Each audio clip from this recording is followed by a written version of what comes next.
आज मैं आपके लिए लेकर आई हूँ एक ऐसी बहुत ही ट्रेंडिंग चॉकलेट डेजर्ट रेसिपी, जिसे बनाने के लिए आपको ना ओवन की ज़रूरत है, ना केक की कोई कॉम्प्लिकेटेड प्रिपरेशन करनी है और ना ही बहुत ज़्यादा इंग्रेडिएंट्स इसमें लगने हैं। यह है no bake chocolate biscuit cake, जिसे आजकल लोग चॉकलेट सलामी के नाम से भी काफ़ी पसंद किया जा रहा है। और क्योंकि रक्षाबंधन का त्यौहार आने वाला है, तो इस बार बाजार से मिठाई या चॉकलेट बॉक्स खरीदने के बजाय आप अपने भाई के लिए डिलीशियस चॉकलेट डेजर्ट घर पर बनाकर ज़रूर तैयार कीजिए। देखने में बिल्कुल चॉकलेट लॉक जैसा, अंदर से बिस्कुट का बहुत ही सुंदर टेक्सचर और स्वाद ऐसा कि बच्चे हों या बड़े सभी को बहुत पसंद आने वाला है। तो चलिए बनाते हैं बहुत ही आसान और delicious Rakshabandhan special chocolate biscuit salami. सबसे पहले मैंने यहाँ लिए लगभग 200 ग्राम डार्क चॉकलेट। मैंने 400 वाली चॉकलेट स्लैब को आधा कर लिया है और अभी हमारे पास ये लगभग 200 ग्राम चॉकलेट है। और अब चॉकलेट को मेल्ट करने के लिए मैं इसे माइक्रोवेव में रख रही हूँ, लेकिन ध्यान रखिए चॉकलेट को एक साथ बहुत देर के लिए माइक्रोवेव नहीं करना है। मैं इसे 30 सेकंड के इंटरवल में माइक्रोवेव करूंगी, 2 से 3 बार। हर बार निकाल कर इसको अच्छी तरह से मिक्स करूंगी। इस तरह से चॉकलेट धीरे धीरे मेल्ट होगी और ये जलेगी भी नहीं। देखिए चॉकलेट हमारी बहुत अच्छी तरह से मेल्ट हो गई है। इसमें अब मैं डाल रही हूँ लगभग 200 ग्राम अमूल बटर और साथ में डालेंगे इसमें आधा कप दूध। चॉकलेट अभी काफ़ी गर्म है, इसलिए दूध और बटर डालने के बाद सारी चीज़ें बहुत अच्छे से आपस में मिल जाएंगी। अब इसे अच्छी तरह से मिक्स करते हुए एक स्मूथ चॉकलेट मिक्सचर तैयार कर लेंगे। देखिए चॉकलेट कितनी अच्छी और ग्लॉसी हो गई है। अब इसे बिल्कुल स्मूथ रखना है, इसमें बटर या दूध अलग से दिखाई नहीं देना चाहिए। अब मैंने यहाँ लिए लगभग 20 से 25 ये शुगर फ्री वाले बिस्किट्स। आप चाहें तो अपनी पसंद के बिस्किट्स ले सकते हैं। अब इन बिस्किट्स को हमें बहुत बारीक नहीं करना है, बस हाथों से इन्हें मोटा मोटा ऐसे रफली तोड़ना है, क्योंकि अगर बिस्कुट बिल्कुल पाउडर हम बना लेंगे तो हमारी चॉकलेट सलामी के अंदर वह सुंदर बिस्कुट वाला टेक्स्चर नहीं आएगा। जब हम बाद में इसे स्लाइस में कट करेंगे तो जगह जगह बिस्कुट के पीसेस दिखाई देने चाहिए और तभी इसका लुक बहुत सुंदर आएगा। तो देखिए मैंने सारे बिस्कुट्स को इस तरह से मोटा मोटा तोड़कर तैयार कर लिया है। अब जो हमारी मेल्टेड चॉकलेट तैयार है उसे बिस्किट्स में धीरे धीरे डालते जाएंगे। सारी चॉकलेट एक साथ नहीं डालनी है, थोड़ी थोड़ी चॉकलेट डालते जाएंगे और साथ साथ बिस्कुट्स को जेंटली मिक्स करते जाएंगे। और हमें हर बार बिस्कुट पीस को चॉकलेट से अच्छी तरह कोट करना है।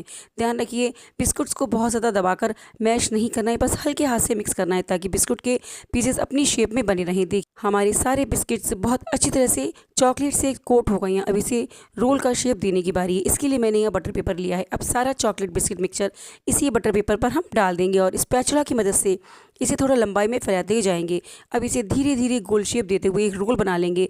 आप रोल की थिकनेस अपनी पसंद के हिसाब से रख सकते हैं, लेकिन कोशिश करें कि रोल हर जगह से लगभग बराबर मोटा हो। अब बटर पेपर की हेल्प से धीरे धीरे उठाते हुए इसको टाइटली रोल करेंगे। रोल को अच्छी तरह से टाइट पैक करना बहुत ज़रूरी है, क्योंकि अगर रोल लूज़ रहेगा तो बाद में स्लाइस करते समय इसके पीसेस टूट सकते हैं।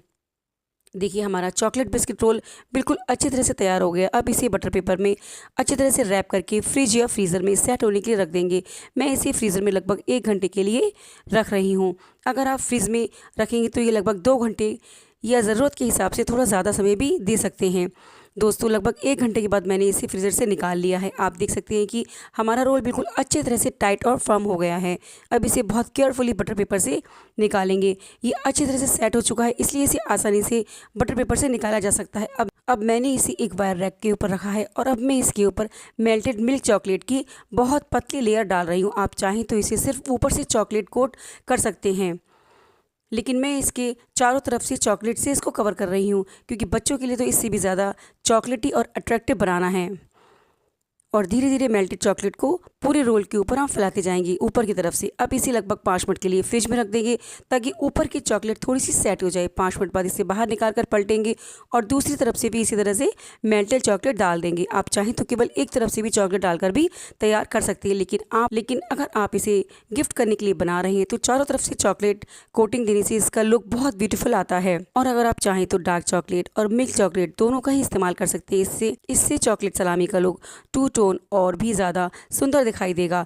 अब चॉकलेट की कोटिंग लगाने के बाद इसे फिर से फ्रिज में रखेंगे ताकि चॉकलेट पूरी अच्छी तरह से सेट हो जाए। जब चॉकलेट अच्छी तरह से सेट हो जाएगी तब इसे बाहर निकालेंगे। अब इसे स्लाइसेस में कट करेंगे। आप स्लाइसेस को अपनी पसंद के हिसाब से पतला या थोड़ा मोटा कर सकते हैं। मैं इन्हें थोड़ा सा मोटा कट कर रही हूँ ताकि अंदर के जो बिस्कुट के पीसेज है ना बहुत अच्छी तरह से भी दिखाई दें। लेकिन देखिए कितना सुंदर टेक्सचर आया है। से पूरी चॉकलेट कोटिंग और अंदर जगह जगह बिस्किट के सुंदर पीसेस, बिल्कुल चॉकलेट सलामी जैसा लुक आ रहा है। और सबसे अच्छी बात यह है कि इसे बनाने के लिए हमें ओवन की भी ज़रूरत नहीं है। ये तो समझो एक तरह से बच्चों का ही खेल है। अब आप इसे एक सुंदर से बॉक्स में रखकर रक्षाबंधन पर अपने भाई को गिफ्ट कर सकते हैं। आप चाहें तो इसके ऊपर थोड़ा सा मेल्टेड वाइट चॉकलेट ड्रिजल करके इसे और भी सुंदर बना सकते हैं। स्प्रिंकल्स भी लगा सकते हैं। अगर आप घर पर बच्चों के लिए बना रहे हैं तो इसे देखकर बच्चे बहुत खुश होने वाले हैं। बाजार से मिलने वाली मिठाई की जगह अगर आप अपने हाथों से ये चॉकलेट डेजर्ट बनाकर भाई को देंगे तो उसका प्यार और भी खास लगेगा और इसे पहले से बनाकर भी रखा जा सकता है। इसलिए त्योहार के दिन आपका काम और भी थोड़ा सा आसान हो जाएगा। इसे एयरटाइट कंटेनर में रेफ्रिजरेटर में लगभग 5 से 7 दिन तक रखा जा सकता है। हालांकि इसकी फ्रेशनेस और टेक्सचर के लिए जितना जल्दी खाया जाए उतना ज़्यादा अच्छा है। तो फिर फ्रेंड्स, कैसी लगी आपको हमारी आज की Rakshabandhan special no bake chocolate biscuit cake यानी कि चॉकलेट सलामी? बनाने में इतनी आसान, देखने में कितनी सुंदर और खाने में इतनी डिलीशियस कि एक बार ज़रूर ट्राई करना चाहिए। इस रक्षाबंधन अपने भाई के लिए इसे ज़रूर बनाइए और अगर आप इसे गिफ्ट कीजिए तो मुझे कमेंट करके आप ज़रूर बताइए कि आपके भाई को ये चॉकलेट सलामी डेजर्ट कैसे लगा। अगर आपको मेरी रेसिपी पसंद आई तो वीडियो को लाइक ज़रूर कीजिए, अपने परिवार और दोस्तों के साथ शेयर कीजिए और अगर आपने अभी तक पल रेसिपीज़ को सब्सक्राइब नहीं किया है तो प्लीज़ सब्सक्राइब करके बेल आइकन ज़रूर प्रेस कर दीजिएगा। फिर मिलेंगे एक और ऐसी ही आसान और डिलीशियस रेसिपी के साथ। तब तक के लिए अपना और अपने परिवार का ध्यान रखिए। जय श्री श्याम जी। हैप्पी रक्षाबंधन।